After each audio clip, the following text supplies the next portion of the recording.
It's really not that bad. But it is quite a bit of memorization, right? And not too much application, unfortunately, in this chapter. The good news is, as it relates to control of organisms, you guys got this. You use this all the time in your day-to-day lives. You control microbial growth every single day of your life, right? You're working to control the growth of microorganisms. You just got to stop and think about it for a second, right? And so hopefully most of you guys did your discussion board, right? Although I don't think I'm going to have it graded by tomorrow, so it won't be part of your midterm grade. So get it done this week. And I am going to talk about it, but probably not until after the test, right? Because we got to get through this material that's actually on the test. That material in the discussion board is not on the test. Right? I try to limit the amount of stuff you guys have to memorize, right? As best I can. So I find too that when you have to search for information and put it together, then it helps you in the learning process. So on purpose, I put some tables in this PowerPoint and they are blank today. Because I want you to go home for homework and I want you to fill them in. Do I expect you to get them right? Am I going to collect them for a grade? No. No. Right? But it's going to be to your benefit if you look at this stuff ahead of time. I've already said read the chapter. Nobody seems to like to do that. So maybe I'll give you guys a way to facilitate reading the chapter by filling in some tables. So the first objective seems kind of long, right? It's a whole bunch of stuff all squished into one. And I thought part of it was underlined. I guess not. Okay. So first of all, you need to list. So again, memorization, right? But again, this is stuff you're familiar with. You just don't realize it. So 10 elements, right? This chapter starts right off with the 10 elements. So what does anyone know what an element is? Remember the periodic table in chemistry class? What do those letters stand for? What's C? Carbon. That's what we mean by an element. Carbon. Nitrogen. Hydrogen, right? So find out what the 10 are that are macronutrients that you need in the highest concentrations. Macro meaning big. And then the 6 that you need in small concentrations, or that microbes would need. Because a few of these are unique to microbes. But although we found out recently, apparently one of them we use too. How, we don't know. But it helps. So why are these important? Because elements make up our molecules, right? So when we say protein, at this point, you should know what a protein is made out of, right? But let's review, right?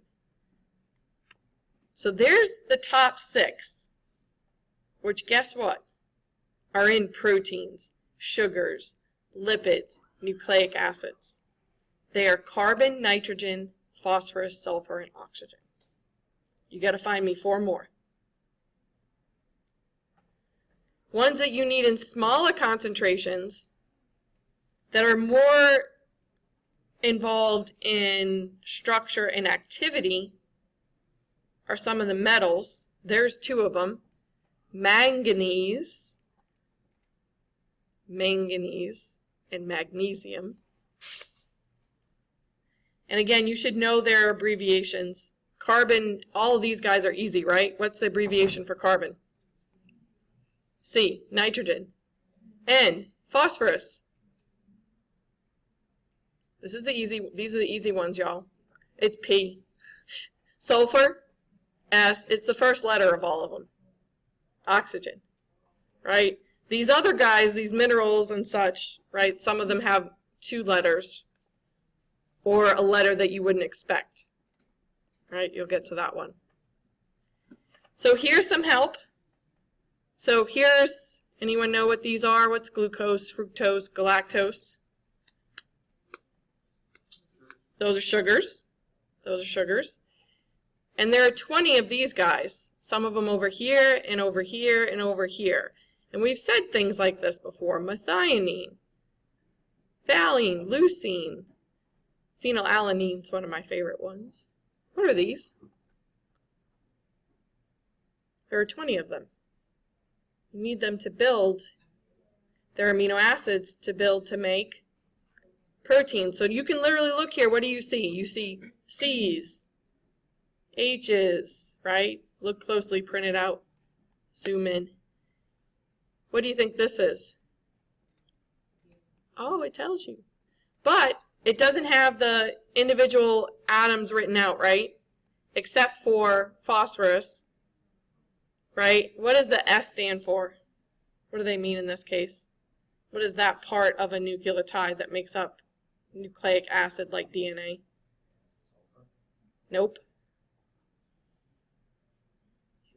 Sugar, right? The ribose sugar, whether it be deoxy in the case of DNA, right, which this is, or ribose in the case of RNA.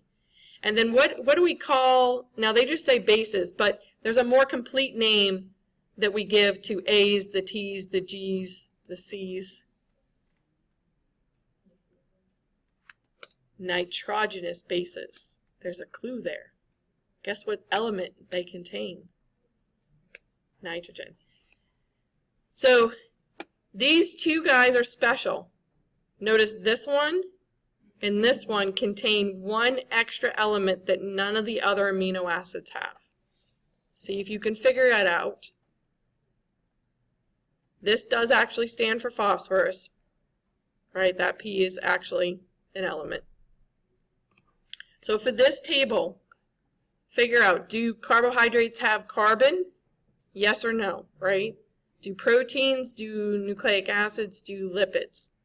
Do they contain oxygen? Do they contain hydrogen? Do they contain nitrogen? Do they contain phosphorus? Do they contain sulfur? So it's literally just yes or no, right?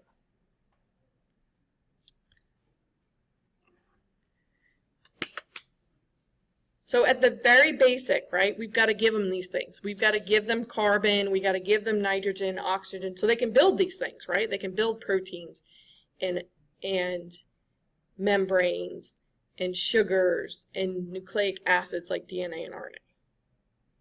Where do they get this stuff from? And how do they put it together? So we start now looking at classifying organisms based on where do they get their energy from? Where do they get the electrons from? Because it's all about electrons, right? These molecules bind with each other because of electrons. They share them. They make covalent bonds. They might even do some hydrogen bonding, but that's, again, related to someone having more electrons than someone else and them being attracted to each other. And then, as you will see, for every single one of those molecules, y'all, the answer to carbon is yes. Because every single one of our molecules is carbon-based. It has carbon at the center, at what we refer to a lot of times as its backbone. That's why we can do carbon dating, right? Something that was once alive, we know the decay rate of that element over time. So based on how much it's decayed over time, we can figure out how long ago it was once alive. Pretty cool. Because all life on Earth, as we know it currently, is carbon-based. Every single one of your molecules starts with carbon. So the question is, where did that carbon come from? So we can classify organisms based on these three criteria. So where do they get their carbon? Where are they getting their energy? And where are they getting their electrons? And in addition to their electrons, a lot of times, it's the whole hydrogen atom that moves.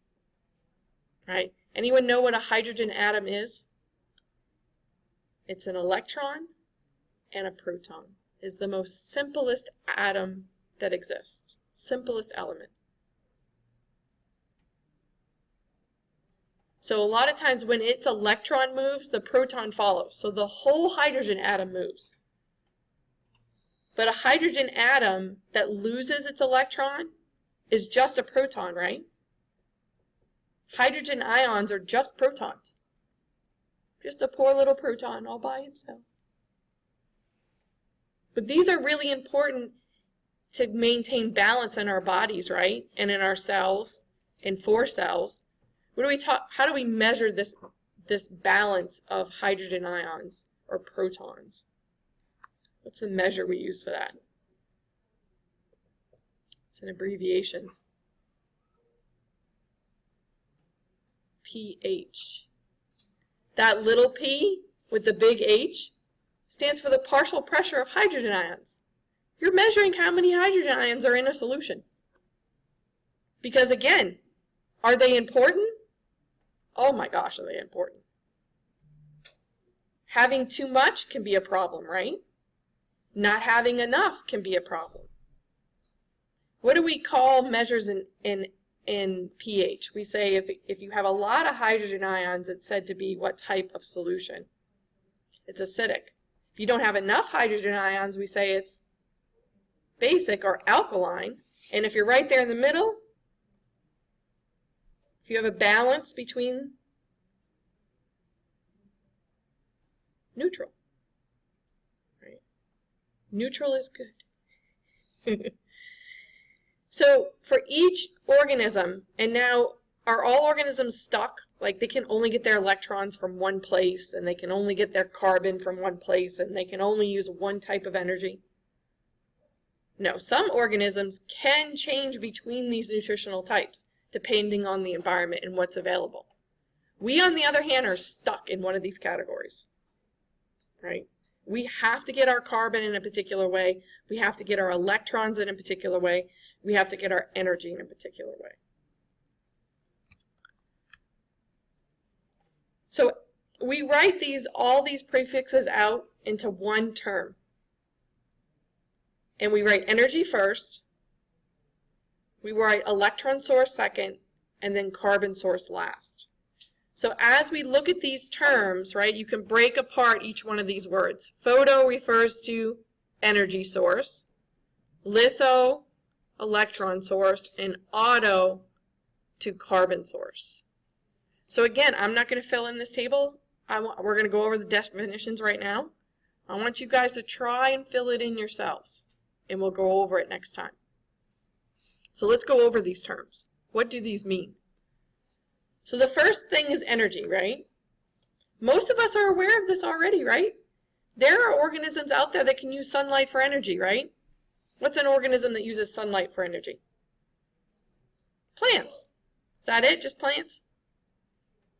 Can some bacteria photosynthesize? Yep, algae too. Right? So there's more than just plants, but that's the one that comes to mind, right? And so they're actually capturing energy, light energy from photons of light, exciting electrons, and using those to store energy in the high energy bond between the phosphates and ATP. Because ATP is a modified nucleotide, right? It's an adenine nucleotide, but instead of having the adenine, the sugar, in just one phosphate, it has how many phosphates? 3. Hence the T for triphosphate. So it usually cycles between ATP and what? ADP. What does the D stand for? Diphosphate. So it usually has 2 phosphates, and then it adds a third, and then it takes the third off. And each time it puts that bond together, it's storing energy, right? Because it takes energy to put those things together. When you take it apart, go from ATP to ADP, you do what with the energy? You release it. Right? So a lot of times it's referred to as the currency of a cell. Right? Phototrophs, photosynthetic organisms, the difference between us and them is how they get to forming that ATP. Where does the original energy come from that moves those electrons? It's photons of light. For chemotrophs like ourselves, where do we get energy from? Right, we eat food. But foods are chemicals, right? And you can take that chemical, and when you break that bond, what do you do with that energy? You release it. So then we can store it in ATP. With chemotrophs, they have 2 choices. They can remove electrons, right, and release energy from organic substances, which means it was made by another organism, or inorganic substances, which were not made by another organism. Right? They're not preformed in an organic format. Only organisms do that. Organisms make what we call organic molecules. You really don't know if someone says it's a chemotroph if it's using inorganic or organic sources for energy until you actually look at where the electrons are coming from. That's going to give you the clue as to what type of energy, as far as chemical energy, they're utilizing. They're using organic molecules preformed by some other organism, or inorganic molecules that were not processed by another organism. Okay? So the two terms for electrons are, as you can imagine, organotrophs are using organic molecules as their source of electrons. Lithotrophs, sometimes nicknamed rock eaters, are using inorganic sources, right? And again, rock is inorganic. But, you know, gas, hydrogen gas, right? Pretty simplistic, although some organisms produce it. Some processes on Earth that organisms don't do can also add hydrogen gas to the atmosphere. Chemical reactions that happen in volcanoes and such.